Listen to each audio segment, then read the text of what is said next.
أعوذ بالله من الشيطان الرجيم بسم الله الرحمن الرحيم كلا إذا دكت الأرض دكا دكا وجاء ربك والملك صفا صفا وجيء يومئذ بجهنم يومئذ يتذكر الإنسان وأنى له الذكرى يقول يا ليتني قدمت لحياتي فيومئذ لا يعذب عذابه أحد ولا يوثق وثاقه أحد يا أيتها النفس المطمئنة ارجعي إلى ربك راضية مرضية فادخلي في عبادي وادخلي جنتي صدق اللہ العظیم۔ یہ ہماری سورۃ الفجر کا آج تکمیل ہو رہی ہے۔ بڑا فکر انگیز، بڑا اہم، بہت ہی ضروری مضمون اس سورت کے آخر کے اندر اللہ نے ذکر فرمایا۔ آج کا جو درس ہے وہ آیت نمبر 21 سے لے کے آیت نمبر 30 تک ہوگا۔ ایک بار عرض کر دوں کہ یہ 35ویں نمبر پہ نازل ہونے والی سورت ہے، اور اس کے اندر اللہ نے دیگر قوموں کے قصے اور کفار کی چند علامات کا ذکر فرمایا، اور اب آگے فکر آخرت کا مضمون ہے۔ کلا کے ذریعے سے پچھلے مضامین کو جوڑا۔ کلا کا مطلب یہ ہے کہ ہرگز ان کو نہیں چھوڑیں گے، بلکہ ایسے کفار جو کہ ان 6 خرابیوں کے حامل ہیں، ان کو سزا ملے گی، اور کب ملے گی؟ اذا، اس وقت ملے گی، اذا دکت الارض دکا دکا، جب زمین توڑ دی جائے گی ریزہ ریزہ کر کے۔ وجاء ربک والملک صفا صفا، وجاء ربک، اور آئے گا تیرا پروردگار۔ یہ مخاطب ہم سب کو ہیں۔ وجاء ربک، اے انسان تیرا پروردگار آئے گا، والملک، اور فرشتے آئیں گے، صفا صفا، تو وہ فرشتے قطاریں باندھے ہوئے ہوں گے۔ اور پھر وجیء یومئذ بجہنم، اور اس دن جہنم کو بھی لایا جائے گا۔ یومئذ یتذکر الانسان، اور پھر انسان اس دن نصیحت حاصل کرے گا، جہنم کو دیکھ کے نصیحت حاصل کرے گا۔ وَأَنَّى لَهُ الذِّكْرَى، لیکن اب نصیحت کا کیا موقع، اب نصیحت کا کیا فائدہ؟ یقول یا لیتنی، اور وہ کہے گا کاش، قدمت لحیاتی، میں بھیجتا اپنی اس زندگی کے لیے، بھیجتا اپنی اس زندگی کے لیے کوئی مال، کوئی سامان۔ فَيَوْمَئِذٍ، پس اس دن، لَا يُعَذِّبُ عَذَابَهُ أَحَدٌ، اس دن خدا کے عذاب کے برابر کوئی عذاب نہیں ہوگا۔ فَيَوْمَئِذٍ، اس دن، لَا يُعَذِّبُ، کوئی عذاب نہیں ہوگا، عذابہ احد، اس احد اکیلے اللہ کے عذاب کے برابر۔ ولا یوثق، اور گناہوں کے سبب جکڑنے جیسا۔ ساقہ یسیق، یہ یسوق اس سے نکلا ہے، یسوق، اساقہ یسوق، یہ اساقہ یسوق کا مطلب ہوتا ہے کسی وجہ سے پکڑنا۔ ایک تو ہے بے قصور پکڑنا، ایک ہے کسی قصور کی وجہ سے پکڑنا۔ کسی قصور کی وجہ سے پکڑنا کوئی اور معاملہ ہوتا ہے۔ کسی آدمی کو شبہ کی وجہ سے گرفتار کریں تو اس کو ایسے ہی پکڑ کے لے جاتے ہیں، ہتھکڑی نہیں لگاتے، اور کسی کو کسی جرم اور قصور میں پکڑتے ہیں تو اس کو ہتھکڑی پیچھے باندھ کے لگائی جاتی ہے، اس کے چہرے کو ڈھانپ دیا جاتا ہے۔ یہ دنیا کا طریقہ کار ہے تاکہ اس کو کوئی پہچان نہ سکے، اس کی کوئی مدد نہ کر سکے، تو اس کو کہتے ہیں جرم کی وجہ سے پکڑنا۔ جرم کی وجہ سے پکڑنے کو ہماری اردو زبان میں کہتے ہیں جکڑنا۔ تو ولا یوثق وثاقہ احد، کہ اس کے جکڑنے جیسا کوئی جکڑنا نہیں ہوگا، عذاب میں جکڑنا، اس کے عذاب میں جکڑنے جیسا کوئی جکڑنا نہیں ہوگا۔ یا ایتھا النفس المطمئنہ، یہ تو کافروں کا ذکر تھا، پھر اس کے بعد یا ایتھا النفس المطمئنہ، اے وہ روح جو کہ مطمئن ہے، ارجعی، لوٹ آ، الی ربک، اپنے پروردگار کی طرف، راضیتاً، اس حال میں کہ تو اس سے راضی ہے، مرضیتاً، اور اس حال میں کہ وہ بھی تجھ سے راضی ہے۔ اللہ ہم سب کو یہ جملے نصیب فرمائے۔ فادخلی فی عبادی، داخل ہو جائیے میرے نیک بندوں میں، وادخلی جنتی، اور اس کے بعد جنت میں داخل ہو جائیے۔ واو یہاں پر تعقیب مال وصل کو بتا رہا ہے۔ اللہ، یہ ان آیات کا خلاصہ اور مفہوم میں نے آپ حضرات کے سامنے ذکر کیا ہے۔ آپ بھی دعا کیجئے اللہ تعالیٰ اس کا صحیح حق ادا کرنے کی توفیق عطا فرمائے۔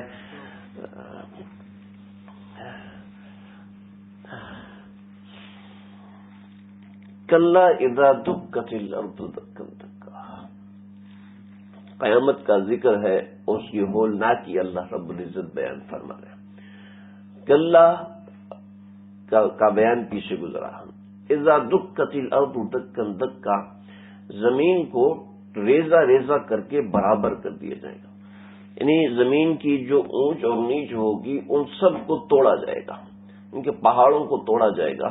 اور دکن دکا کا مطلب ہے ریزہ ریزہ کرنا، لیکن ایسے ریزہ ریزہ کرنا جیسے ٹھوکریں مار کے ریزہ ریزہ کیا جاتا ہے، جیسے ہتھوڑی مار کے ریزہ ریزہ کیا جاتا ہے، تو اس طریقے سے ریزہ ریزہ کیا جائے گا۔ اللہ کے نبی صلی اللہ علیہ وسلم نے فرمایا کہ اس دن پہاڑ اڑ کے ایک دوسرے سے ٹکرا کے ریزہ ریزہ ہوں گے، یعنی وہ ایسے ریزہ ریزہ ہوں گی جس سے وہ پتھروں کے بنے ہوئے نہیں ہیں بلکہ وہ ریت کے بنے ہوئے پہاڑ ہے، یعنی وہ بالکل مٹی و دھول ہو جائیں گے۔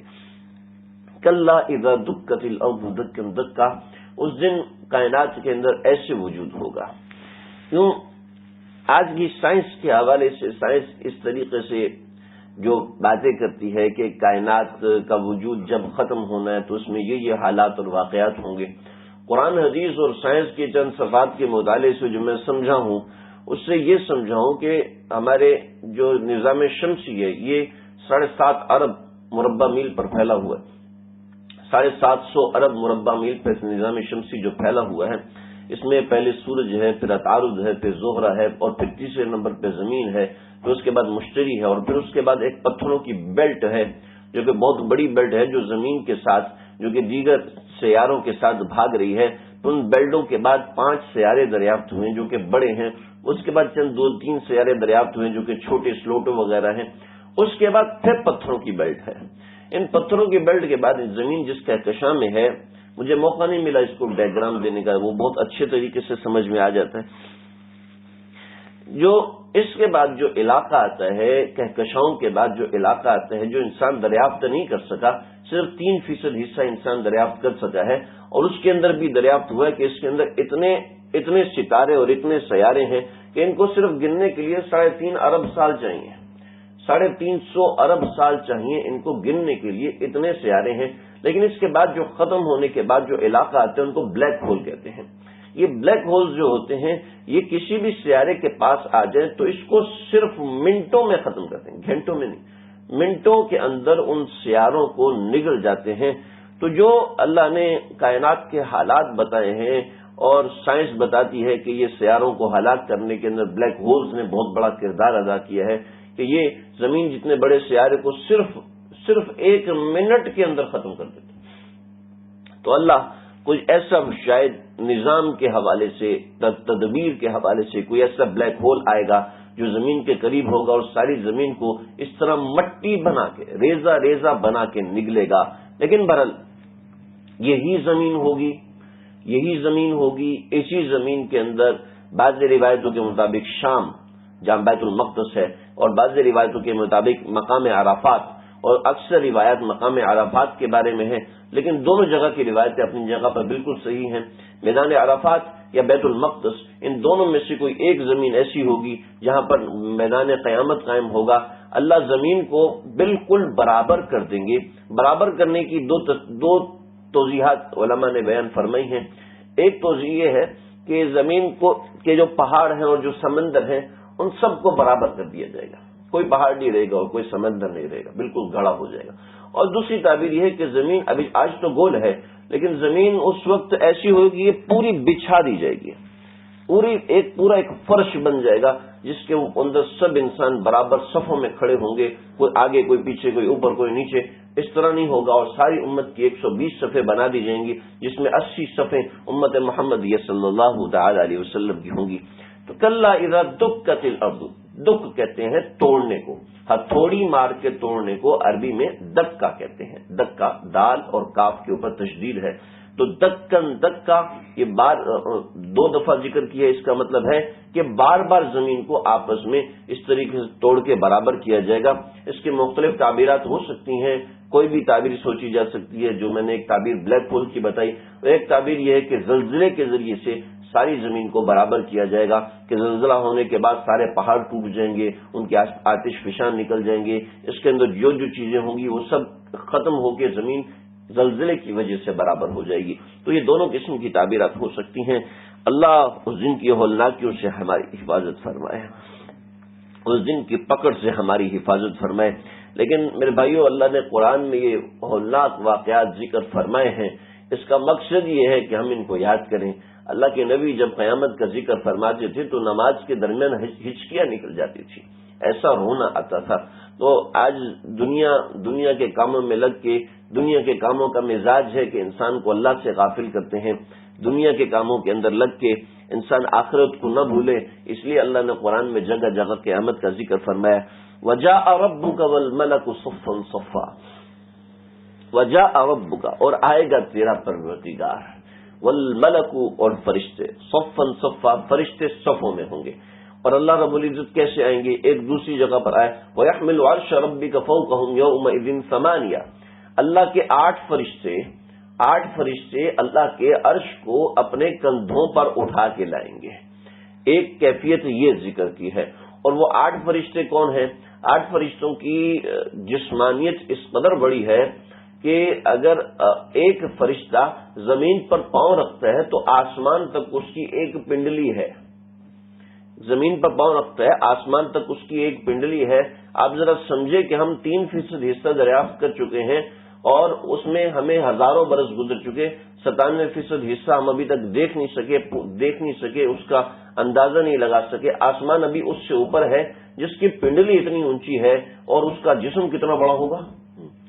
تو ایسے 8 فرشتے وہ لے کر آئیں گے، اور اس کی بڑائی کا آپ اندازہ کیجئے کہ ایک مرتبہ حضرت موسیٰ علیہ السلام نے اللہ تعالیٰ سے پوچھا کہ اللہ جی، آپ نے زمین کو اپنی طرف بلایا تھا، جی میں نے بلایا تھا، آپ نے فرمایا تھا اِأْتِيَا طَوْعًا أَوْ كَرْهًا، کہ آؤ میری طرف، چاہے مرضی سے آؤ چاہے بے رغبتی سے آؤ۔ تو قالتا أَتَيْنَا طَاعِعِينَ، تو زمین و آسمان نے کہا تھا کہ ہم آتے ہیں۔ زمین آسمان کی بڑائی کا اندازہ میں آپ کو بتا چکا کہ اتنا حجم ہے، اس کا حجم اتنا بڑا ہے۔ تو انہوں نے، حضرت موسیٰ نے کہا اللہ جی اگر یہ نہیں آتے آپ کی طرف تو پھر آپ کیا کرتے؟ تو اللہ نے فرمایا کہ میرے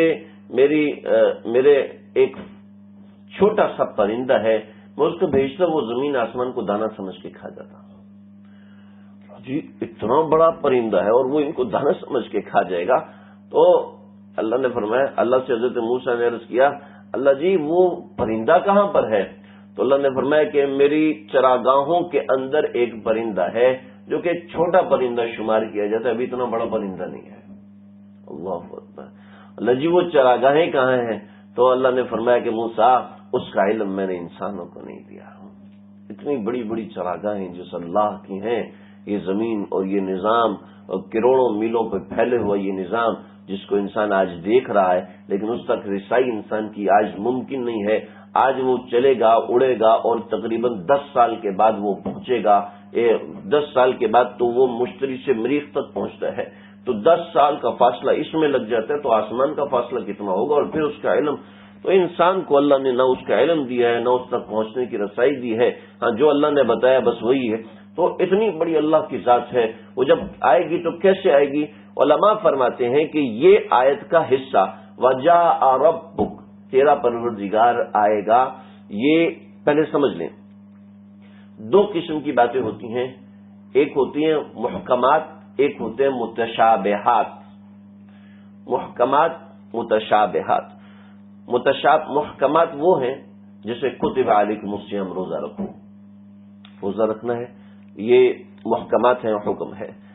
اقیم الصلاۃ، نماز پڑھو، آتوا الزکوٰۃ، زکات دو، حج کرو، عمرہ کرو، یہ کرو وہ کرو، یہ محکمات ہیں۔ اور یوم یکشف عن ساق ویدعون، کہ اللہ قیامت کے دن اپنی پنڈلی سے کپڑا ہٹائیں گے اور فرمائیں گے سجدہ کرو، یہ کیا ہے؟ یہ متشابہات ہے۔ محکمات کا مطلب ہے جس کا معنی ہمیں پتہ ہے، متشابہات کا مطلب یہ ہے جس کا ہمیں معنی نہیں پتہ۔ ترجمہ تو آتا ہے ہمیں، لیکن اس کا معنی کیا ہے، اس کا مطلب کیا ہے، ہم نہیں جانتے۔ امام مالک رحمۃ اللہ علیہ فرماتے ہیں جمہور اہل سنت والجماعت کا مسلک یہ ہے کہ وہ محکمات، متشابہات کے بارے میں یہی کہتے ہیں کہ یہ جو بھی ہے برحق ہے، لیکن اس کا معنی کیا ہے ہمیں نہیں پتا۔ تو وجاء ربک، تیرا پروردگار آئے گا، اللہ رب العزت تشریف لائیں گے، لیکن اللہ تشریف لائیں گے کیسے تشریف لائیں گے ہمیں نہیں پتا، کیونکہ اللہ جسم سے پاک ہے، اللہ مکان سے پاک ہے، اللہ وقت سے پاک ہے، اور اللہ تعالیٰ جہت سے پاک ہے، دائیں بائیں آگے پیچھے اوپر نیچے ہونے سے پاک ہے، اور اللہ تعالیٰ علیم ہے، اللہ تعالیٰ ہر چیز جانتے ہیں، ہر وقت موجود ہے. تو وہ کیسے آئے گا؟ کیا پہلے اللہ یہاں پر موجود نہیں تھا؟ ہمیں نہیں پتا کیسے آئے گا. ہمارا بس عقیدہ ہے کہ اللہ رب العزت آئیں گے، اللہ تشریف لائیں گے. اور کیسے آئیں گے یہ قیامت کے دن جا کے پتہ چلے گا. وجاء ربک، اور تیرا پروردگار آئے گا. والملک، اور فرشتے آئیں گے. اور فرشتے کیسے ہوں گے؟ صفا صفا، وہ صفے بنائے ہوئے ہوں گے. کچھ فرشتوں کی کیفیت یہ ہوگی کہ وہ سامان اٹھائے ہوئے ہوں گے، کچھ فرشتوں کی کیفیت ہوگی کہ وہ عرش کو کندھوں پہ اٹھائے ہوئے ہوں گے، کچھ مختلف کیفیات میں فرشتے ہوں گے جن کا ذکر حدیثوں میں. وجاء ربک، اور والملک، اور فرشتے ساتھ آئیں گے. صفا صفا، وہ صفے بنائے ہوئے آئیں گے. اور وجیء یومئذ بجہنم، اور اس دن جہنم لائی جائے گی. اللہم احفظنا منہ، اللہ ہماری حفاظت فرمائے اس جہنم سے. جہنم لائی جائے گی. دو قسم کی باتیں اس میں آتی ہیں. کچھ حضرات نے کہا ہے کہ زمین کو اسفل السافلین، یعنی زمین کا جو بالکل نیچے والا حصہ ہے اس حصے میں آگ ہے. اور آج زمین کے نیچے آگ ہے، یہ تو سارے جانتے ہیں، سارے مانتے ہیں اس کو. تو علماء اور اکابرین نے جب تک زمین میں کے نیچے آگ دریافت نہیں ہوئی تھی، یہ پیٹرول اور یہ جہاں سے گیس وغیرہ نکل رہی ہے، اس سے نیچے آگ ہے، تو جب تک یہ آگ دریافت نہیں ہوئی تھی اس سے پہلے کا یہ قول آیا ہوا ہے علماء کا، ہماری کتابوں میں لکھا ہے کہ زمین کے نیچے آگ ہے. جہنم کا اصل مخرج وہ ہے، جہنم کا اصل مرکز جو ہے وہ ہے، اور وہاں سے جہنم کو لایا جائے گا. یعنی زمین کو توڑ کے نیچے سے جہنم کو لایا جائے گا. ایک یہ بات ہے. دوسری یہ بات ہے کہ جہنم کو کہیں سے بھی لایا جائے گا ہمیں معلوم نہیں ہے.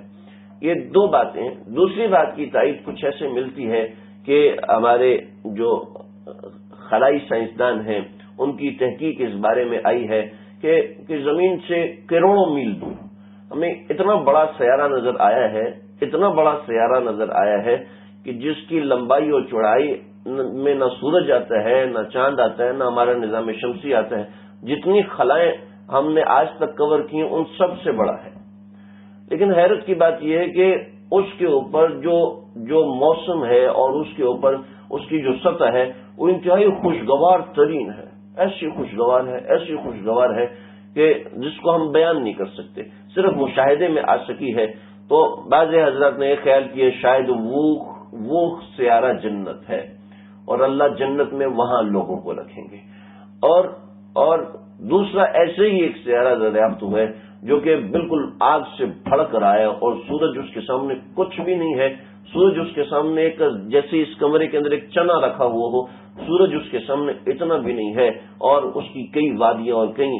یہ تحقیقات میں نے کسی جگہ پر اسلامی رسالے میں پڑھی تھی، مجھے اس کی مزید تحقیق نہیں. تو شاید جہنم کی جو دوسری تعویل ہے کہ جہنم کو لایا جائے گا، شاید اس جگہ کو لایا جائے گا جس کے بارے میں ایسی بات آتی ہے. لیکن وجیء یومئذ بجہنم، جہنم کو لایا جائے گا. اس کے بعد حدیث میں آتا ہے کہ جہنم جب آئے گی تو وہ ایک چیخ مارے گی.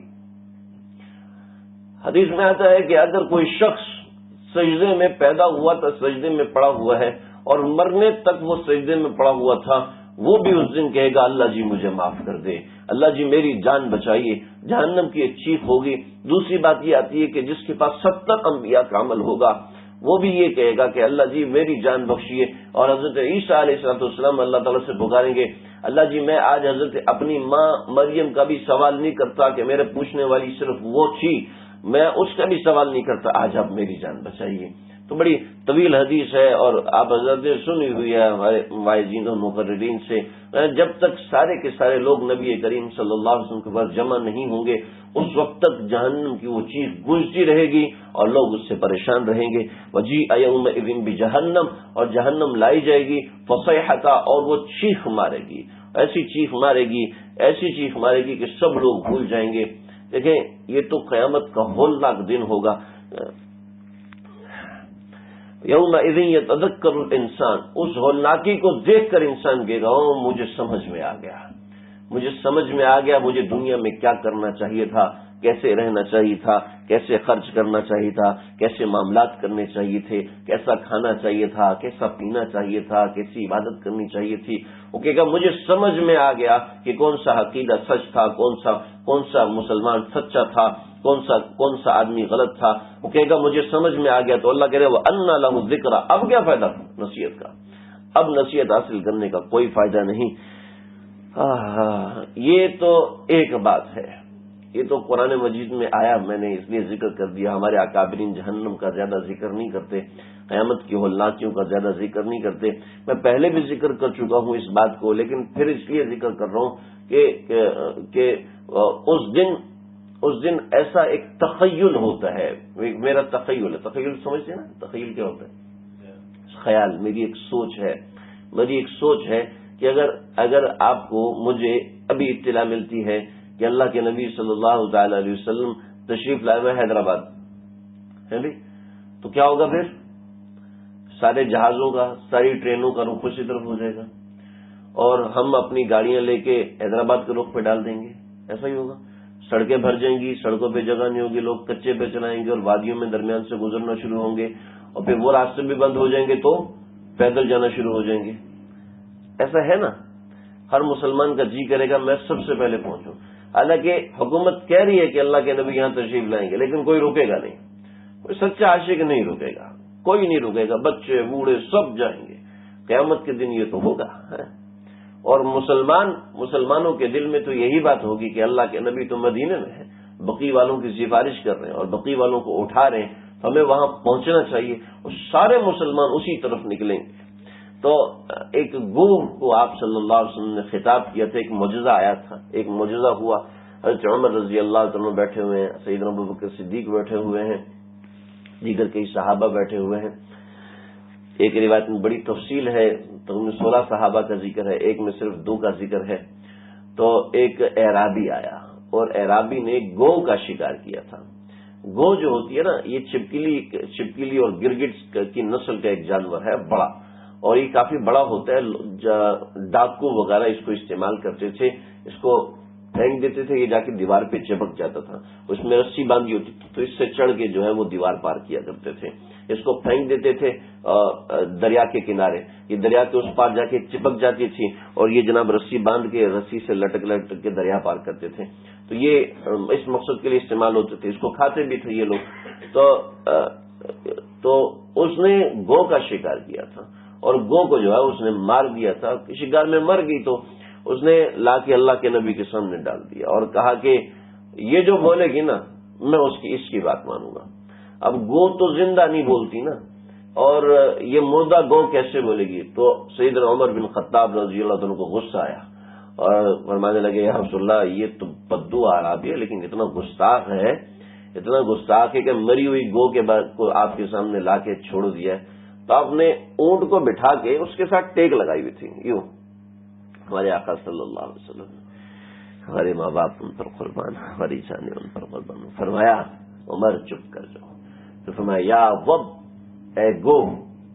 تو گو نے یوں لیٹے لیٹے، گو کی گردن نہیں ہوتی جیسے چھپکلی کی گردن الگ سے نہیں ہوتی، ایسے گو کی گردن نہیں ہوتی. تو وہ اس کی گردن نہیں تھی، لیکن اس نے اپنا سر اٹھایا اور اس سر اٹھا کے عربی میں جواب دیا لبیک وسعدیک یا زین من وافا یوم القیامہ. میں حاضر ہوں اور میری سعادت ہے کہ میں حاضر ہوں، اے وہ ذات جس کی وجہ سے اللہ نے قیامت کے دن کو مزین کر دیا. قیامت کا اتنا ہولناک دن ہوگا، لیکن یہ دن ہمارے آقا صلی اللہ علیہ وسلم کے وجود کی وجہ سے مزین ہوگا. ایمان والوں کے لیے بہت بڑی پناہ گاہ ہوگی ہمارے آقا صلی اللہ تعالی علیہ وسلم. میں اس لیے ذکر کر دیتا ہوں بار بار کہ ہمارے مسلمان اتنے اچھے اور اتنے نیک اور پاک باز ہوتے ہیں، لیکن سارا دن مصروفیت کے بعد ان کو درود شریف پڑھنے کا موقع نہیں ملتا. اتنے نیک لوگ کہتے ہیں جی درود شریف کی ایک تسبیح پڑھی نہیں جاتی. تو اللہ کے نبی نے تو ہمارے ہر موقع پہ کام آنا ہے نا. تو درود و سلام کی کثرت رکھا کریں. جو روزانہ کے اذکار ہیں ان میں درود و سلام اگر نہیں ہے تو اس کو شامل کر دیں. کچھ اہتمام کے ساتھ درود و سلام پڑھیں. پھر دیکھیں درود و سلام کا صلہ ایسا ملتا ہے کہ آپ سوچ نہیں سکتے. میرے پاس کئی ایسے واقعات ہیں، لیکن میں ڈر لگتا ہے کہ اگر میں نے سنا دیے تو کہیں کوئی ایسا معاملہ نہ ہو جائے، کوئی ایسی گڑبڑ نہ ہو جائے. میں اشارہ بھی نہیں دے سکتا، لیکن درود السلام کے ایسے واقعات ہیں. اب یقین کیجئے میرے ایک ساتھی وہ درود شریف پڑھنا مصروفیت کی وجہ سے چھوڑ دیا. لگے خواب میں مجھے زیارت ہوئی، روزہ رسول صلی اللہ علیہ وسلم کا دروازہ کھولا گیا، سیدنا ابوبکر صدیق سامنے کھڑے ہوئے ہیں. تو بتایا کہ میں آیا ہوں اور میں آقا صلی اللہ علیہ وسلم سے ملنا چاہتا ہوں. تمہارا نام کیا ہے؟ مطلب اس نے کہا میرا نام معروف ہے. میرا نام معروف ہے. معروف کیونکہ بھی کوئی معروف نام کا آدمی سن لے تو وہ بھی مایوس ہو جائے. مطلب میرا نام الف بات آسا ہے، میرا نام الف بات آسا ہے. کہتے کون الف بات آسا؟ نکلو یہاں سے. حضرت ابوبکر صدیق نے مجھے بھڑا دیا. کہا حضرت میں نے کیا کیا؟ کہ تو اسے درود تو پڑھنے نہیں ہوتا، تو دروازے پہ آیا سلام کرنے کے. نکل جو. پہلے جب پڑھا کرتا تھا آقا انتظار کرتے تھے، آج تو نہیں پڑھتا، تو جا دروازے سے نکل. یہ تو ایسے واقعات ہیں، اور ایسا ایک نہیں بے شمار. جس کو اللہ قبول کرتے ہیں نا، اس کو ایسی چیز دکھا بھی دیتے ہیں، کبھی قریب لانے کے لیے، کبھی آزمائش میں ڈالنے کے لیے، کبھی سمجھانے کے لیے، کبھی کس چیز کے لیے. یقول یا لیتنی قدمت، واپس آئیں اس طرف، یقول یا لیتنی قدمت لحیاتی، اور وہ یہ کہے گا. یا لیتنی ایک جملہ ہے جس کے اندر کاش کی خاصیت کو ڈالا جاتا ہے. کوئی انسان حسرت سے جو جملہ استعمال کرتا ہے اس کو ہم اردو میں کاش کہتے ہیں، اور آج کل اس کے اظہار کے لیے لفظ کاش استعمال نہیں ہوتا. بہت لوگ ہیں یہ کاش تو تھوڑی پرانی اردو ہوگی، پہلے کچھ ادیب حضرات استعمال کر لیتے ہیں، لیکن جو حسرت کا جملہ ہے نا، وہ ایسے آج کل تو یہ جملے استعمال کرتے ہیں. اور پہلے لوگ کہتے کاش یار ایسا ہو جاتا ہے. اور کچھ لوگ اس کاش کا لفظ بھی استعمال نہیں کرتے تھے. کچھ لوگ جب پریشان ہوتے تو انگلیاں کاٹنا شروع ہوتے، ناخن کاٹنا شروع ہو جاتے تھے، یا ہاتھ زور سے ایسے مارتے ہیں. تو اس کیفیت کا نام ہے یا لیتنی ہے. اس کیفیت کا نام یا لیتنی ہے. یا لیتنی قدمت لحیاتی. دیکھیں قدمت لحیاتی، میں اپنی اس زندگی کے لیے کچھ بھیج دیتا. جب بچہ پیدا ہوتا ہے، اس کے پیدا ہونے سے پہلے جو اس کو ایک ماحول ملا ہوتا ہے، کوئی بندہ اس کو سمجھا سکتا ہے کہ دنیا میں ایک ماحول ہے؟ کوئی بندہ سمجھا سکتا ہے؟ کوئی اس کے ذہن میں یہ باتیں انجیکٹ نہیں کر سکتا، یہ باتیں نہیں ڈال سکتا کہ دنیا کی ایک زندگی ہے، یہاں پہ لوگ پیدا ہوتے ہیں، یہاں پہ لوگ مرتے ہیں، لوگوں کو دکھ ہوتا ہے، ایک ماں ہوتی ہے، ایک باپ ہوتا ہے، ایک اور کچھ جانور بھی ہوتے ہیں، انسان مچھلی کھاتا ہے، انسان گھوڑے پہ سواری کرتا ہے، انسان پانی میں تیراکی کرتا ہے. کون سا پانی، کون سی مچھلی، کون سا گھوڑا، نہیں، بالکل نہیں سمجھا سکتا. نہ اس کی کوئی مینٹلٹی ایسی ہوتی ہے. بالکل ایسے ہی جیسے بچہ ماں کے پیٹ میں ہوتا ہے، ایسے ہی آدمی دنیا میں ہوتا ہے. جیسے بچہ ماں کے پیٹ سے نکل کے ایک دوسرے عالم میں آتا ہے، ایسے اس عالم سے گزر کے ہم کو ایک تیسرے عالم میں جانا ہے، اور اس عالم میں وہ کچھ کام آئے گا جو ہم یہاں سے بھیجیں گے. حضرت آدم علیہ السلام نے جب معراج کے موقع پر نبی کریم صلی اللہ علیہ وسلم سے ملاقات ہوئی تو آپ صلی اللہ علیہ وسلم نے فرمایا کہ آپ میری امت کے لیے کوئی نصیحت کریں. بہت سے انبیاء نے نصیحت فرمائی، جس سے حضرت ابراہیم علیہ السلام نے فرمایا کہ اپنی امت کو لا حول ولا قوت الا باللہ پڑھنے کی نصیحت کرنا. آپ نے فرمایا یا ابا جان یہ کیا ہے، اس کی کیا فضیلت ہے؟ فرمایا کنز من کنوز الجنہ، یہ جنت کا خزانہ ہے، جنت کا خزانہ ہے. لا حول ولا قوت الا باللہ. پھر چھوڑ ہم پہ دیا کہ جب تم پڑھو، ہمارے مشائخ فرماتے ہیں دن میں کم از کم 7 مرتبہ لا حول ولا قوت الا باللہ پڑھ لیا کرو، ہمارے معمولات میں شامل ہے. ورنہ ہر نماز کے بعد 7 مرتبہ لا حول ولا قوت الا باللہ. مطلب یہ لا حول ولا قوت الا باللہ کہ نیکی کرنے کی خصلت اور نیکی کرنے کی طاقت صرف اللہ کے ہاتھ میں، میرے ہاتھ میں نہیں ہے. یعنی اپنے اعتراف قصور کرنا ہے لا حول ولا قوت الا باللہ کے اندر. تو حضرت آدم علیہ السلام نے فرمایا کہ اپنی امت کو بتا دو کہ جنت کچھ بھی نہیں ہے، جنت تو چٹیل میدان ہے، اس کے اندر باغات تم نے اپنے اعمال سے لگانے ہیں. تو یقول یا لیتنی قدمت لحیاتی، جو انسان جتنا بڑا ہوتا ہے اس کا استقبال اتنی دور سے ہوتا ہے. ایسا ہے نا، جو انسان جتنا بڑے درجے پر ہوتا ہے، وزیر اعظم کراچی میں آ رہا ہو تو اس کا استقبال کہاں سے ہوگا؟ ایئرپورٹ پہ ہوگا نا. اور آپ کا ایک مہمان آ رہا ہے اس کا استقبال کہاں سے ہوگا؟ ایئرپورٹ کے بعد گاڑی لے کے کھڑے ہوں گے. اور کوئی انون آدمی آ رہا ہے کسی کا دوست آ رہا ہے تو اس کا استقبال کے لیے ہم ایک راستہ بتا دیں کہ ہم یہاں پر کھڑے ہوئے آپ یہاں پہ پہنچ جاؤ، اور یا پھر ہم ڈرائیور بھیج رہے ہیں اس کے ساتھ آ جانا. ایسا ہوتا ہے نا، جو بندہ جتنا بڑا ہوتا ہے اس کا استقبال اتنا ہوتا ہے.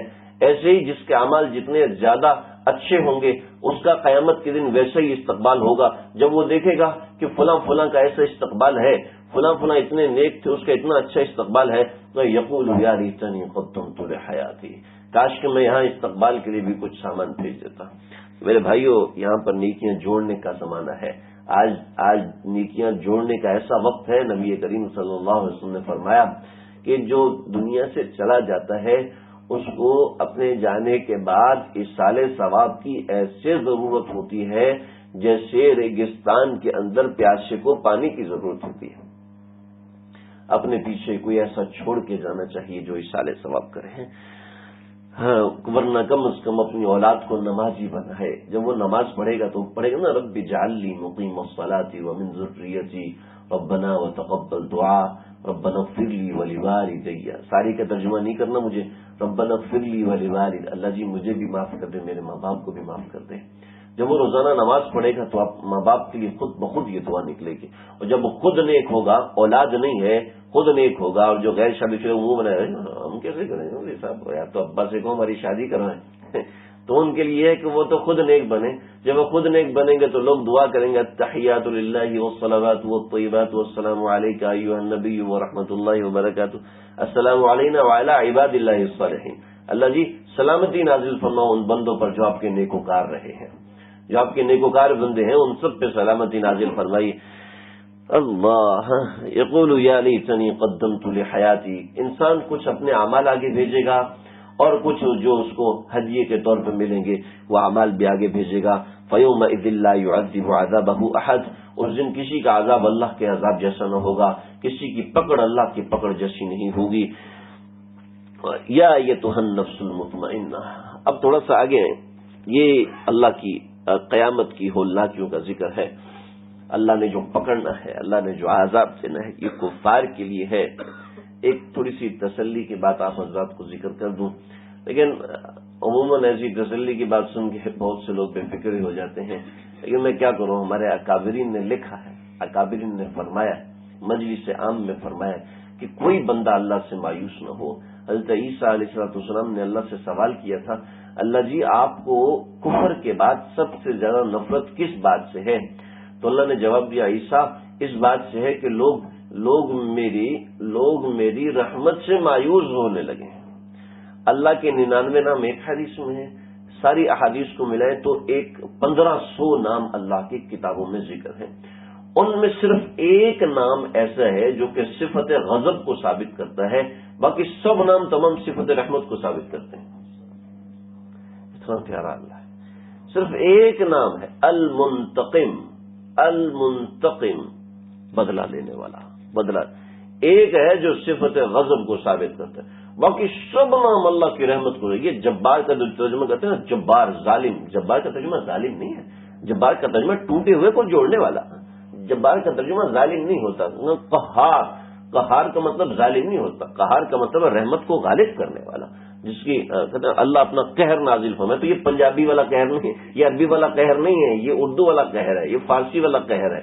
فارسی، اردو میں بھی فارسی سے ہے. قہر کا عربی جو لفظ قہر ہے اس کا ترجمہ عذاب نہیں، اور اللہ تجھ پہ قہر نازل کرے، اللہ تعالیٰ معاف فرمائے ایسی بد دعا دینے سے.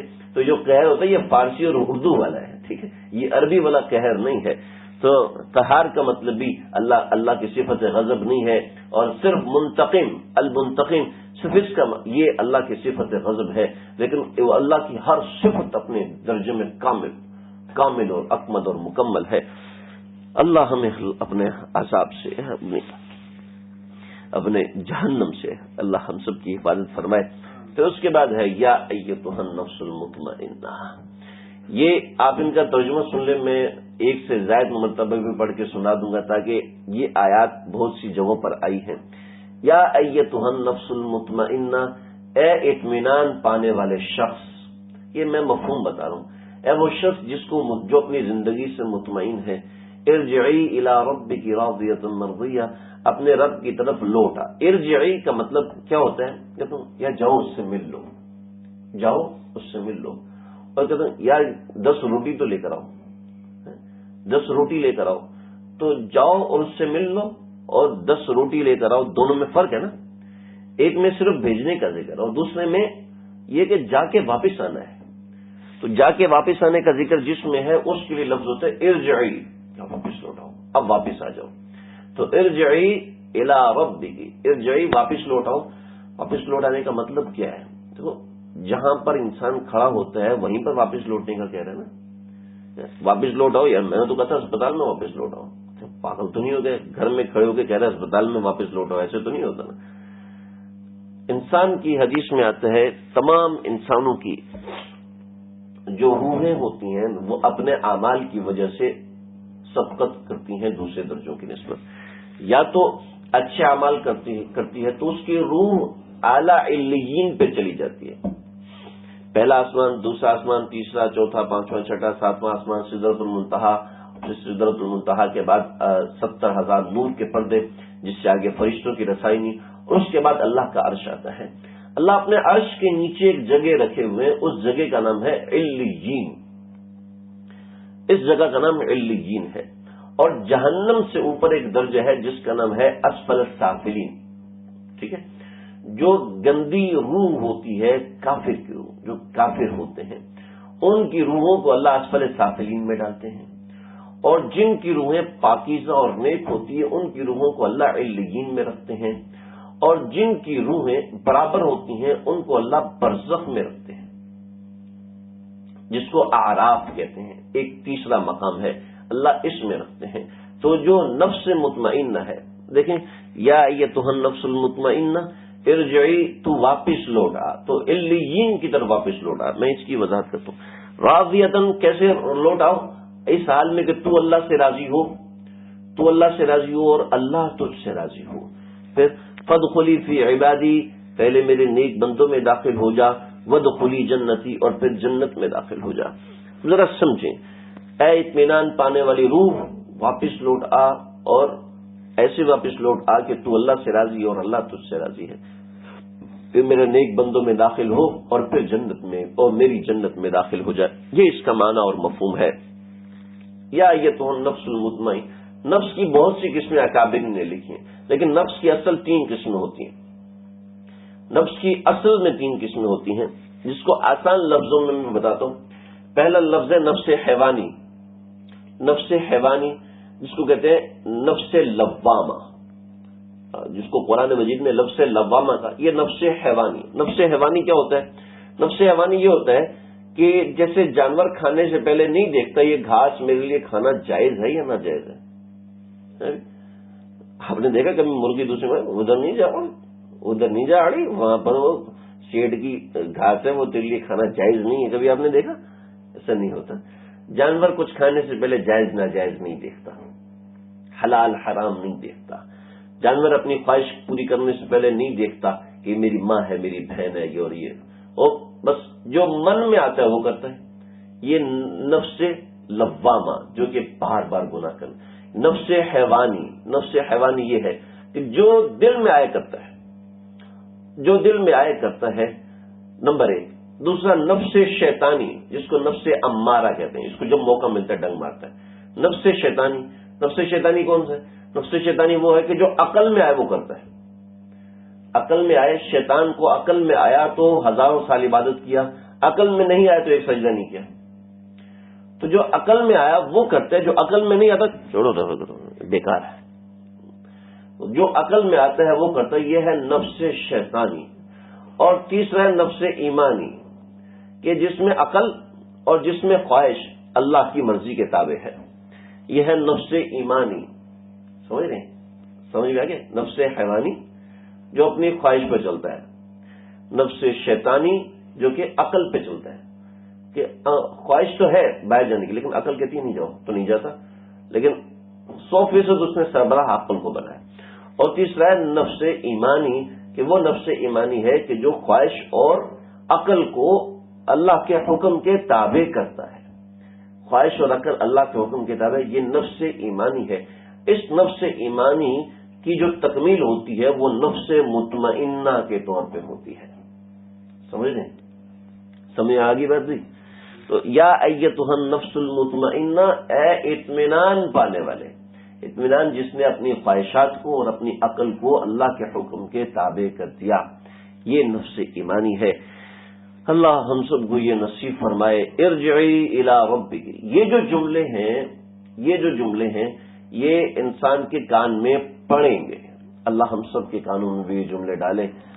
ارجعی، لوٹ آ، الی ربک، اپنے پروردگار کی طرف، راضیۃً، اس حالت میں کہ تجھے رضا بالقضاء کی کیفیت ملی ہوئی ہے۔ رضا بالقضاء کی کیفیت، رضا بالقضاء کا مطلب کیا ہے؟ ایک قصہ سنیں۔ رضا بالقضاء، حضرت شاہدولہ رحمۃ اللہ علیہ، حضرت شاہدولہ رحمۃ اللہ، حضرت والا رحمۃ اللہ علیہ نے تجلیات جزم میں یہ واقعہ لکھا ہے۔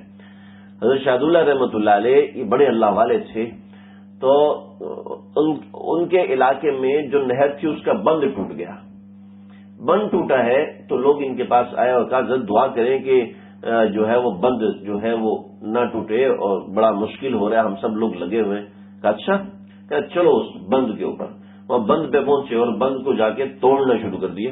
حضرت کیا کر رہے ہیں آپ تو بند توڑ رہے ہیں اور پانی اور تیزی سے ہمارے گاؤں میں داخل ہو رہا ہے۔ میں جتنے مولا اتنے شاہدولہ، جدھر اللہ ہوگا، جہاں اللہ کی مرضی ہوگی میں بھی اسی مرضی میں راضی رہوں گا۔ ہمارے حضرت فرماتے ہیں کہ ایک بزرگ تھے، وہ فرماتے تھے دنیا کا جو بھی کام ہے سارا میری مرضی میں ہو رہا ہے، سارا میری مرضی سے ہو رہا ہے۔ کہ وہ کیسے؟ تو وہ ایسے کہ میں نے اپنی مرضی کو اللہ کی مرضی میں شامل کر دیا۔ اللہ مجھ سے جیسے کرے میں اس حال میں راضی ہوں۔ اللہ مشکل میں رکھے راضی، اللہ تکلیف میں رکھے راضی۔ آنکھوں سے آنسو بھی بہیں گے، حضرت والا فرماتے تھے آنکھوں سے آنسو بھی بہیں گے، تکلیف بھی ہوگی، ہائے بھی نکلے گی، درد بھی ہوگی، رونا بھی آئے گا اور نیند بھی نہیں آئے گی، کروٹیں بدلے گا، لیکن دل سے اللہ سے راضی ہو۔ اس کو کہتے ہیں، دیکھو دو قسم کا راضی ہونا ہوتا ہے، ایک عقلاً راضی ہونا ہوتا ہے، ایک طبعاً راضی ہونا ہوتا ہے۔ عقل تو یہ کہتی ہے نا مزے سے گھر میں بیٹھے تنخواہ بھی آتی رہے، نہیں یہ عقل نہیں کہتی، یہ نفس کہتا ہے۔ دل چاہتا ہے یار پورا سال کمرے میں بیٹھے تنخواہ آتی رہے، وہ حلال بھی ہو، یہ نفس کہتا ہے۔ لیکن عقل آپ کی نہیں مانے گی، کسی کی عقل نہیں مانے گی۔ اگر کسی کو 3 مہینے ایسا ملنے لگے تو کہ یہ مفتی صاحب آپ نے غلط فتویٰ دیا ہے، آپ بہت اچھے ہو لیکن یہ فتویٰ آپ نے غلط دیا کہ گھر میں بیٹھے رہو تنخواہ لیتے رہو، یہ فتویٰ کسی کی عقل نہیں مانے گی۔ تو عقلاً راضی ہونا ضروری، طبعاً راضی ہونا ضروری نہیں ہے۔ طبیعت تو روئے گی، طبیعت تو چلائے گی، طبیعت تو شکوہ کرنے کی کوشش کرے گی، لیکن عقل میں شکوہ نہیں آنا۔ عقلاً اللہ سے راضی رہے تو راضیۃً اللہ سے راضی رہے، پھر مرضیہ تو اللہ بھی راضی رہیں گے۔ اور فادخلی فی عبادی، میرے نیک بندوں میں داخل ہو جا، وادخلی جنتی، اور میری جنت میں آ جا۔ اب ذرا سمجھیے گا، یہ جملے بعض روایات کے مطابق جب نیک اور صالح آدمی کا انتقال ہونے لگتا ہے یہ اس وقت آتے ہیں، اور بعض روایات کے مطابق جب انسان کا انتقال ہو جاتا ہے اس کے بعد آتے ہیں۔ علامہ ابن کثیر رحمۃ اللہ علیہ فرماتے ہیں کہ یہ دونوں جگہ پر آتے ہیں، مرتے وقت بھی یہ جملے کہے جاتے ہیں کیونکہ مرتے وقت کی روایات بھی ٹھیک ہیں، اور مرنے کے بعد بھی کئی بار یہ جملے آتے ہیں اور وہ بھی روایات صحیح ہیں۔ اے اطمینان پانے والے شخص، اللہ ہمارے کانوں میں یہ بات ڈالے۔ نبی کریم صلی اللہ علیہ وسلم کا ارشاد ہے، سیدنا ابو ہریرہ رضی اللہ تعالیٰ عنہ نقل فرماتے ہیں کہ نبی کریم صلی اللہ علیہ وسلم نے فرمایا کہ جو شخص اللہ سے ملنے پر راضی ہے تو اللہ بھی اس سے ملنے پہ راضی ہوتا ہے، اور جو شخص اللہ سے ملنے پہ راضی نہیں ہوتا تو اللہ بھی اس سے ناراضگی کی حالت میں ملتے ہیں۔ حضرت عائشہ رضی اللہ تعالیٰ عنہا بڑی حکیم دانا اور سمجھدار اور خاتون تھی، فرمانے لگی کہ یا رسول اللہ، بات یہ ہے کہ اللہ سے ملنے کا مطلب تو موت ہے، اور موت کو تو کوئی بھی قبول نہیں کرتا، ہر ایک کو ڈر لگتا ہے موت سے، ہر ایک موت سے گھبرائے گا، اور میں بھی گھبراؤں گی، کوئی بھی گھبرائے گا۔ تو آپ نے فرمایا کہ بات سمجھو، مرنے سے پہلے اللہ مومن کی ایک آنکھ کھول دیتے ہیں، ارشاد کا مفہوم ہے، تو وہ دیکھتا ہے کہ اس کو فرشتے لینے آئے ہیں، اور وہ فرشتے سفید رنگ کے کپڑے میں لینے آئے ہوئے ہوتے ہیں، وہ کپڑا بچھاتے ہیں اور کپڑا بچھا کے کہتے ہیں یا ایتھا النفس المطمئنہ ارجعی الی ربک راضیۃ مرضیہ فادخلی فی عبادی وادخلی جنتی۔ اور وہ دیکھتے ہیں اللہ کے نیک بندے وہ سارے اس کو استقبال کرنے کے لیے آئے ہوئے ہیں، خوشبو میں بسائے ہوئے ہیں، اور وہ دیکھتا ہے تو وہ دیکھ کے خوش ہو گیا اور فوراً نکل جاتا ہے، جو اس کی روح قبض ہو جاتی ہے، تو وہ اپنے جسم سے اس کی روح نکل جاتی ہے، وہ اللہ کی طرف چلے جاتا ہے۔ اب حضرات نے بھی دیکھا ہوگا، یقیناً آپ کا تجربہ ہوگا، اور میرے ساتھ بھی 2-4 دفعہ ایسا معاملات دیکھنے کو ملے کہ انتقال سے کچھ وقت پہلے عجیب عجیب باتیں سامنے آتی ہوتی ہیں۔ ہاں وہ لوگ آئے، میرے شوہر آئے ہوئے ہیں، میری نانی کا انتقال ہوا، تیرا نانا تیرے ابا یہ کھڑے ہوئے ہیں، بھائی کہاں کھڑے ہوئے؟ وہ دیکھو سامنے دروازے پہ کھڑے ہوئے، کون کھڑا ہوا ہے؟ امی دماغ تو صحیح ہے، اس وقت فوراً دماغ عقل کام نہیں کر رہی تھی، کوئی ہونے والا ہے، تو اس کے 6-7 منٹ کے بعد انتقال ہو گیا۔ 6-7 منٹ کے بعد انتقال۔ ایسے آپ کے سامنے بھی بے شمار کئی واقعات آئے ہوں گے، بے شمار تو ایسا نہیں ہوتا، جو بھی واقعہ ہوتا ہے انسان کی عقل پہ دماغ پہ راسخ ہو جاتا ہے۔ تو ایسے بہت سے واقعات ہوتے ہیں کہ جب انسان کے سامنے ایک دوسرا عالم کھل جاتا ہے تو اس وقت یہ کلمات ہوتے ہیں۔ اب آپ کہیں گے کہ جی ہمیں تو عربی نہیں آتی، اور ہمیں خواب کے اندر آپ جو زبان بولتے ہیں وہ کوئی زبان نہیں ہوتی، وہ کوئی زبان نہیں ہوتی، لیکن آپ کو سمجھ میں آ رہا ہوتا ہے، سب کچھ آ رہا ہوتا ہے۔ تو جیسے اس عالم میں ہم سمجھ لیتے ہیں، ایسے اس عالم میں بھی ہم سمجھ سکیں گے، اور اس وقت ہماری عربی اور اس وقت ہماری فارسی، اس وقت ہماری انگریزی، چاہے کوئی بھی زبان ہے، سب زبانیں سمجھ میں آنا شروع ہو جاتی ہیں جس وقت اللہ کان کا وہ پردہ کھول دیتے ہیں۔ تو بعض روایت یہ ہے، اور بعض روایت ایسی ہیں، سیدنا ابوبکر صدیق رضی اللہ تعالیٰ عنہ بیٹھے ہوئے تھے، حضرت عباس رضی اللہ تعالیٰ عنہ یہ آیات پڑھ رہے، یا ایتھا النفس المطمئنہ ارجعی الی ربک راضیۃ مرضیۃ۔ آپ نے فرمایا کہ یا رسول اللہ کتنے پیارے جملے ہیں، کتنے پیارے جملے ہیں جو اللہ انسان سے فرما رہے ہیں۔ تو آپ نے فرمایا صدیق، جب تو دنیا سے چلا جائے گا، جب تو دنیا سے چلا جائے گا اور فرشتوں کے پاس جائے گا تو فرشتے تجھ سے یہ مخاطب ہو کے فرمائیں گے۔ تو دوسری روایت یہ ہے، اللہ ہم کو یہ دونوں مواقع نصیب فرمائے، دنیا سے تو ہر ایک نے جانا ہے، تو یہ دونوں مواقع اللہ نصیب فرمائیں گے۔ تو علامہ ابن کثیر رحمۃ اللہ علیہ فرماتے ہیں دنیا سے جاتے وقت بھی یہ کلمات ہوتے ہیں، اور آخرت میں جا کر بھی یہ کلمات ہوتے ہیں کہ جو اللہ تعالیٰ کے برگزیدہ اور پاکیزہ بندے ہوتے ہیں، جو نفس ایمانی والے ہوتے ہیں، ارجعی الی ربک راضیۃ، وہ اپنے پروردگار کی طرف راضی ہو کے جاتے ہیں۔ یہاں پر سمجھ لیں دنیا کے اندر اگر کوئی شخص بطور مثال راضی نہیں ہے تو اس کا اعتبار نہیں ہے، یہ بڑا مشکل قسم کا مرحلہ ہے۔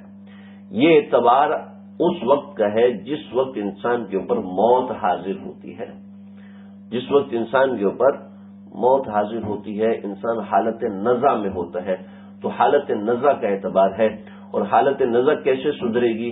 ویسے سدھرے گی کہ انسان زندگی کے اندر اچھے اعمال کرے، زندگی میں اللہ کو راضی کرے۔ حضرت تھانوی رحمۃ اللہ علیہ کی نصیحت میں ذکر کر رہا تھا، وہ درمیان میں گول ہوگی۔ حضرت تھانوی رحمۃ اللہ علیہ سے کسی نے فرمایا، عرض کیا کہ حضرت مومن کو بھی عذاب ہوگا اور کافر کو بھی عذاب ہوگا، تو دونوں کا عذاب ہونے میں فرق کیا ہوگا؟ حضرت تھانوی رحمۃ اللہ علیہ نے فرمایا بہت اچھا سوال کیا ہے، جواب سمجھنا ذرا۔ مومن کو بھی عذاب ہوگا، کافر کو بھی عذاب ہوگا، اللہ حفاظت فرمائے، لیکن مومن کا عذاب تعذیب کے لیے نہیں ہوگا، مومن کا عذاب تعذیب کے لیے نہیں ہوگا، یعنی عذاب و تکلیف دینے کے لیے نہیں ہوگا، بلکہ تہذیب کے لیے ہوگا۔ تہذیب سمجھتے ہیں؟ تمہاری تہذیب و تمدن، یعنی صفائی کے لیے ہوگا۔ کھلے تو دونوں پہنتے تھے نا، مار تو دونوں کو پڑ رہی تو برابر ہوتا ہے؟ نہیں، جو تعذیب ہوتی ہے وہ جگا کے ہوتی ہے، اور جو تہذیب ہوتی ہے وہ بے ہوش کر کے ہوتی ہے، ٹھیک ہے؟ جو تہذیب ہوتی ہے وہ بے ہوش کر کے ہوتی ہے۔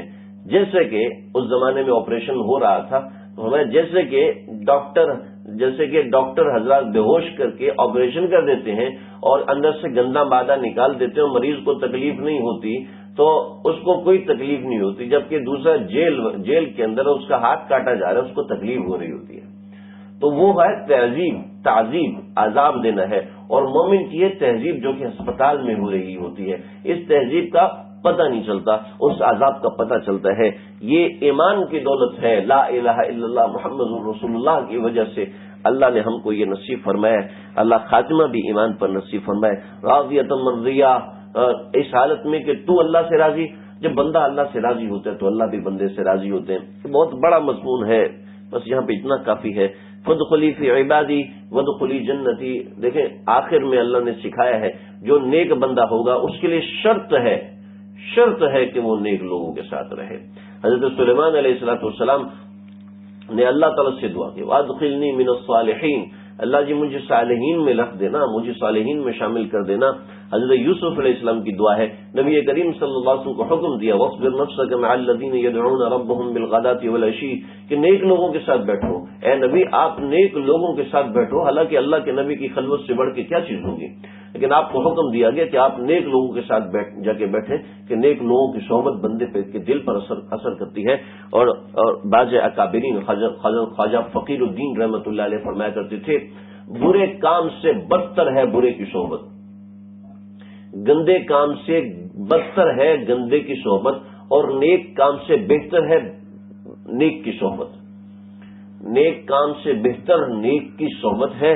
ہم تو اپنی آنکھوں سے بھی مشاہدہ کیے ہے، تو جو آدمی اکیلے میں بیٹھ کے نیکی کا کام کرے اور کوئی شخص نیک کی صحبت میں بیٹھ جائے، صرف صحبت میں بیٹھے اور کوئی نیکی کا کام نہ کرے، تو یہ اس سے بہتر ہے۔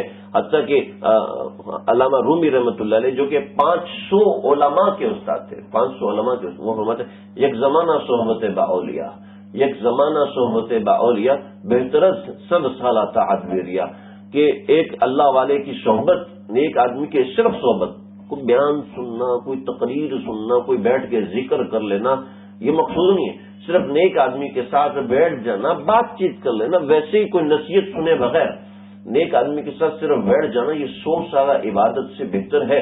اور 100 سالہ عبادت وہ جو کہ ریاض سے بچ کر عبادت کی جائے، ریاض سے بچی ہوئی عبادت ہو، اخلاص کے ساتھ عبادت ہو، 100 سالہ عبادت ہو، اس سے بہتر ہے کسی نیک آدمی کی صحبت۔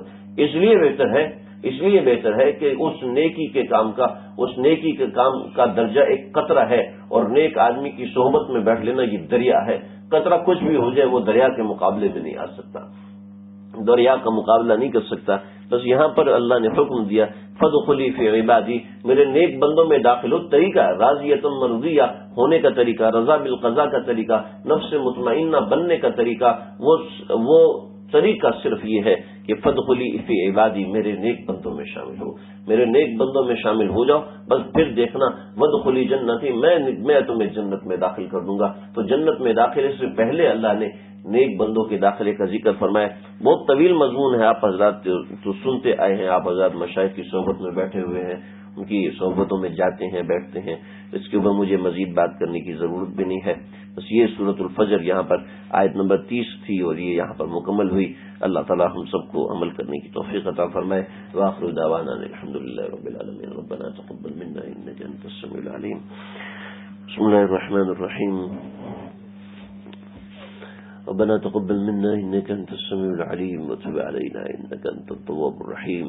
اللہ جو کہا ہے سنا ہے، کہنے والا سننے والے سب محتاج ہیں۔ مالک ہم سب کے حال پر رحم فرمائیے، دونوں جہانوں کے پروردگار ہمارے حال پر رحم فرمائیے۔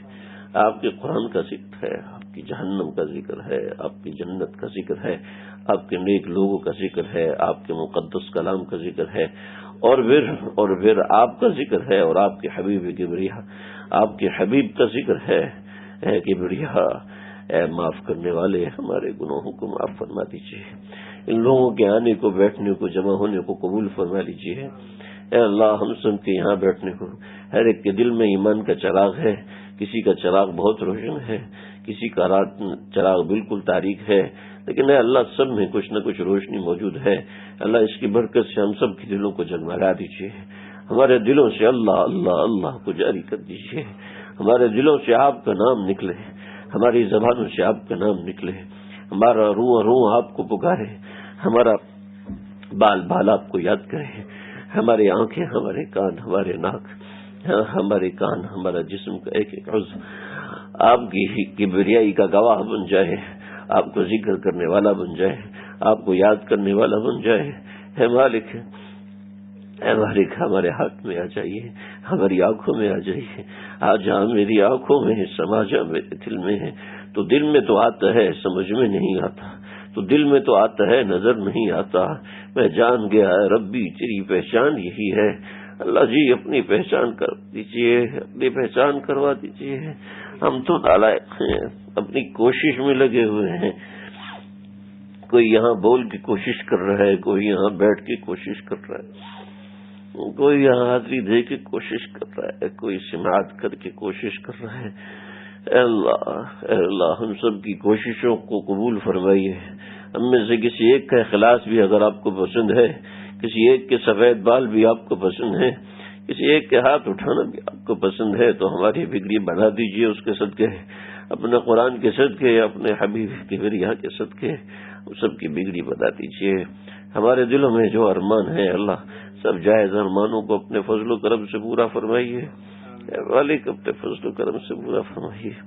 اس مجلس کو آباد رکھیے اے اللہ، اس میں اپنے نور کی رحمت کو نازل فرمائیے، اپنی نورانیت نازل فرمائیے، اس گھر کو شاد آباد رکھیے۔ اللہ یہاں آپ کا ذکر ہوتا ہے، یہ گھر ستاروں کی طرح آسمان پہ چمکتا ہے، اے اللہ اس کے رہنے والے باسیوں پہ اپنا خاص فضل نازل فرما دیجیے۔ اے اللہ ان کی محنتوں کو قبول فرمائیے، اس کی تیاری کے اندر جو لوگ شامل ہیں، بٹن آن کرنے والے بند کرنے والے کو بھی اللہ اپنے نور سے فیضیاب فرمائیے، اپنی رحمت خاصہ نصیب فرمائیے۔ جن لوگوں نے دعاؤں کا کہا ہے اللہ جی سب کی بگڑی بنا دیجیے، سب کی دعاؤں کو قبول فرمائیے۔ ہم سب بھی ایک ایک دعا نہیں لے سکتے، ایک ایک دعا زبان پر نہیں لا سکتے، لیکن اے اللہ آپ تو دلوں کے اندر جو ہوتا ہے وہ جانتے ہیں۔ اے مالک ہمارے دلوں کی کمیوں کوتاہیوں کو معاف کر دیجیے، اس میں تو صرف کمی کوتاہی بھری ہے، خیر آپ اپنی طرف سے ڈال دیجیے، جو ہمارے لیے بہتر ہے وہ اپنی طرف سے ڈال دیجیے۔ ہمارے مریضوں کو صحت کلی عطا فرمائیے، اے اللہ ہمارے بیماروں کو صحت کلی عطا فرمائیے۔ اے اللہ جو گھروں میں ہسپتالوں میں جہاں کہیں بیمار ہیں اللہ جی سب کو صحت عطا فرمائیے، ان کو بیماری دے کے اے اللہ ان کو بیماری دے کے آپ کی رحمت میں اضافہ نہیں ہوتا، اے اللہ ان کو شفا دے کہ آپ کی رحمت میں کمی نہیں ہوتی۔ اے اللہ جملہ مریضوں کو صحت کلی عطا فرمائیے، خاص ہمارے نعمان بھائی کے بیٹے عبداللہ کو صحت کلی عطا فرمائیے، صحت کامل عاجل مستمر عطا فرمائیے۔ ہمارے آصف بھائی کو اللہ جی نرینہ صالح اولاد عطا فرمائیے، جن کو اولادیں دی ہیں اللہ جی ان اولادوں کو اپنے ماں باپ کو فرما بردار بنائیے، والدین کو اولاد کی تربیت کرنے والا بنائیے، والدین کو اولاد کی تربیت کے گر سیکھنے والا بنائیے۔ اے مالک ہمارے خالد بھائی ہے اللہ کافی پریشان ہے، اللہ ان کے گھر والے بہت پریشان ہیں، ان کے حج کے غیب سے انتظام فرمائیے، ان کے والد کو راضی کر دیجیے۔ ہمارے ڈاکٹر خالد صاحب نے دعاؤں کا کہا ہے اللہ جی ان کے جملہ مقاصد حسنہ پورے فرمائیے، ان کے بچے کو صحیح سچا عالم دین حافظ قرآن بنائیے۔ ہمارے وسیم بھائی کو صحت کلی صحت کاملہ عاجلہ مستمر عطا فرمائیے، ہمارے جملہ مقاصد حسنہ پورے فرمائیے، ہمارے ملک کو امن و امان کے گہوارہ بنائیے۔ اس قرآن کی برکت کو اللہ اس سارے عالم میں پھیلا دیجیے، اس محلے کو اس قرآن کی برکت سے پر نور بنا دیجیے۔ اے اللہ ہمارے پورے پاکستان کو، ہماری پوری دنیا کو اس قرآن کے جلووں سے، اس قرآن کی نورانی سے جگمگا دیجیے۔ اللهم ربنا تقبل منا انك انت السميع العليم وتب علينا انك انت التواب الرحيم، وصلى الله تعالى على خير خلقه محمد واله وصحبه وسلم. اللهم ربنا تقبل